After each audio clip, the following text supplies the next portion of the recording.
Hey y'all, welcome back to my channel.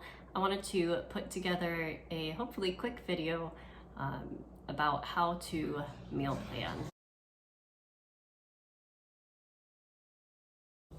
All right, so let's jump right into it.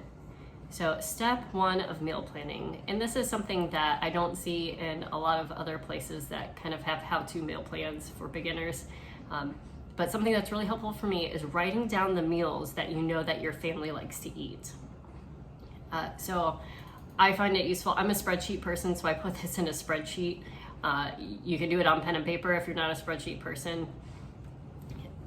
At first, when I'm brainstorming, I actually think of the meals like holistically, like, oh, we usually have chicken and broccoli and rice together. Those are things that go together in my mind, and that's something that we eat in our household. So I brainstorm that way, and then when I'm putting them in the spreadsheet, I actually section them out so that the first column, I'm listing all the proteins that we like to eat as I'm brainstorming this meal. So for that one, I would put down chicken, big chicken. And then in the second column, I list vegetables. So then I would put broccoli there. And then the next column I use is grains and starchy vegetables. So starchy vegetables are things like potatoes. And so in this instance, I would put rice there. And then the last column is fruit. My kids are the typical toddlers, and we have a very high berry bill right now. They love all kinds of berries. My son's favorite berry is the blackberry, and my daughter's favorite berry is the raspberry. So our fruit bill gets quite expensive, so we try to save elsewhere. But anyhow, so you can either list this whatever format you want. I find it useful to list it in separate columns with proteins, vegetables, grains and starchy vegetables, and then fruits, because then when I'm going through and I'm meal planning later, I can just pick one thing from each column, and that's going to make a supper that's fairly well balanced for me. Step two is actually looking at your calendar for the span of time that you would like to meal plan for. This is important because you need to know how many meals that you're actually going to plan for, and you also need to know the amount of time that you're going to be able to spend prepping and making these meals. So it just doesn't make sense to make a really complicated meal on a night when you don't have the time to do that, or you don't have prep time during the day earlier. All right, step number three is actually taking stock of what you have in your pantry, in your freezer, and in your fridge. We want to make sure that we're not wasting food as much as possible, so we want to look in our refrigerator and make sure if there's any produce that's going to go bad soon, that we include that in our meal plan for the week. If there are any proteins in there that might go bad, if there are any leftovers that we need to kind of recreate into something else before they go bad, let's incorporate those items into our meal plan.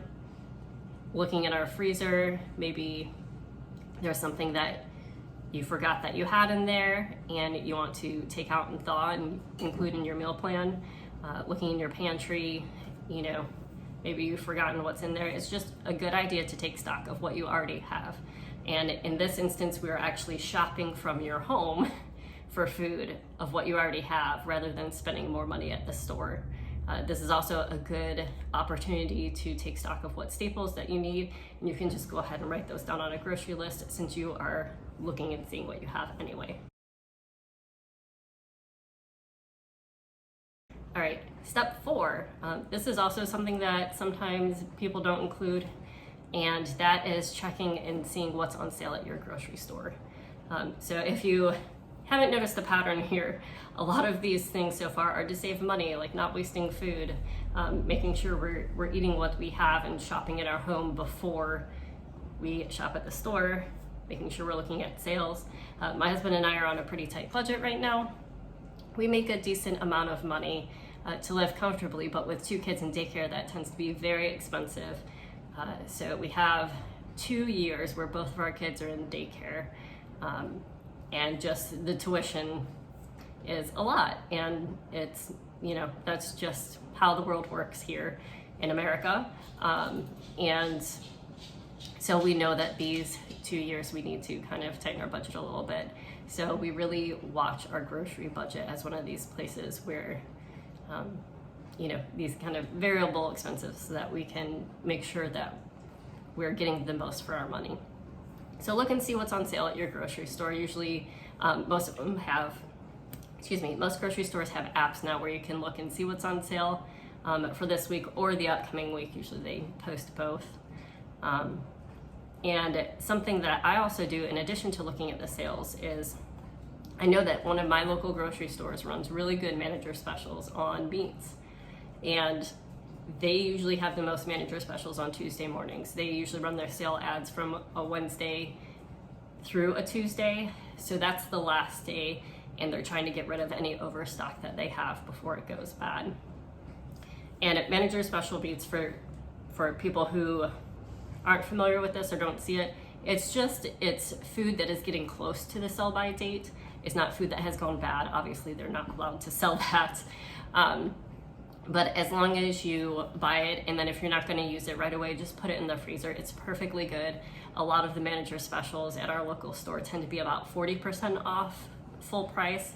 So that's where we actually get a lot of our meat, and we just pop it in the freezer, and it really cuts down on our grocery bill. So I highly recommend that if you are trying to stick to a budget with your groceries.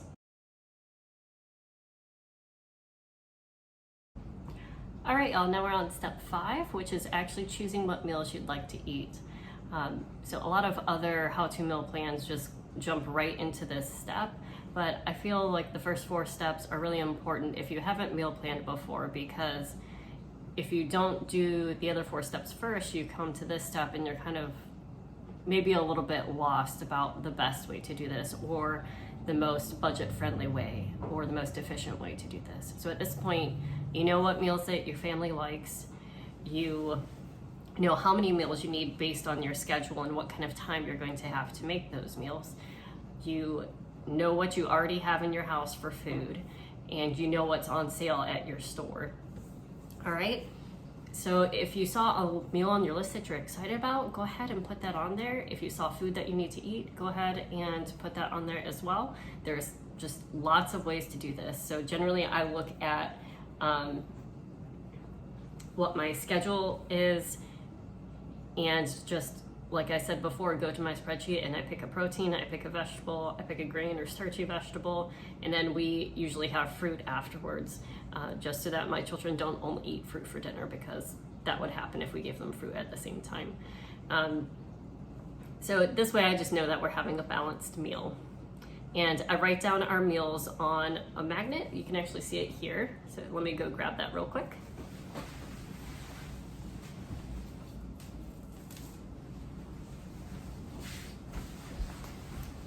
So this is our meal plan for this week, and this is just a magnet that I got off of Amazon quite a while ago. And it's just black because our appliances are black. But Monday, so we already had that. It's actually a Tuesday today. So we had black bean tacos last night. And then for tonight, we're gonna have salmon. I had gotten some salmon on sale a few weeks ago, and I really like salmon. So I figured tonight, let's go ahead and make that. So we're having salmon. We have some frozen mixed veggies that we need to eat in the freezer that have been there for a little while. And I wanted to get some couscous because we haven't had that for a while. And then on Wednesday, we have, my husband's gonna be cooking this. His favorite meal is chicken and broccoli. So I figured let's do chicken and broccoli, and we'll get some rice. And then we have some corn on the cob in the fridge that we need to eat as well, that my husband grilled last week. And then Thursday, it's actually Halloween. So we are going to make a big salad, and we're going to actually pick up some pizzas on the way to a friend's house. Her daughter and my daughter are actually in the same daycare class. So we're going to go to their neighborhood and go trick-or-treating with them this year. Friday is another work from home day for me, but at that point I know I'm going to be done with doing dishes throughout the week. So I put a 1-sheet pan meal. So we're going to cut up some sausage, which was on sale at the grocery store this week, do some frozen green beans on that, have some potatoes that we need to eat that are in our pantry, and then also some green pepper that we need to eat. Then Saturday, because we've cooked all week, we're gonna have leftovers because I'm sure we'll have some in the fridge that we need to eat. And on Sunday, we have some friends coming over in the morning. So that's the meal that I'm actually meal planning for. And it's gonna be just a brunch kind of meal. I'm gonna make some broccoli quiche, and we'll do some bacon and some grits probably. And this is also a day, you probably can't read this here, but it's also a day that my husband is working in the afternoon, so I know that I'm not going to be doing a big meal in the evening. We'll probably just be continuing to eat leftovers or do sandwiches or something simple like that. So that's how I write down my menu, and since my husband and I do share cooking responsibilities, we do post it on our fridge. And when I was making this meal plan, I did, text my husband and say, hey, does this sound okay? Since he is responsible for making some of it. That wouldn't be fair, just be like, hey, you're gonna make this whether you like it or not. That wouldn't be very nice of me.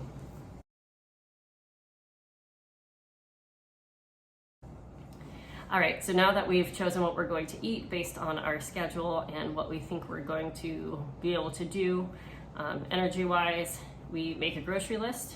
So you're going to want to go through your meals and see what you may need from the store.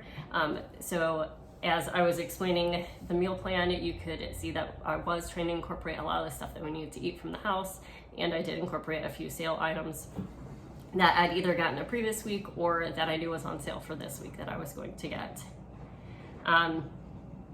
If you are making a new recipe, make sure that you pull up the recipe while you are making your grocery list, because you do not want to be in the middle of that recipe and then find out that you don't have an ingredient that you need.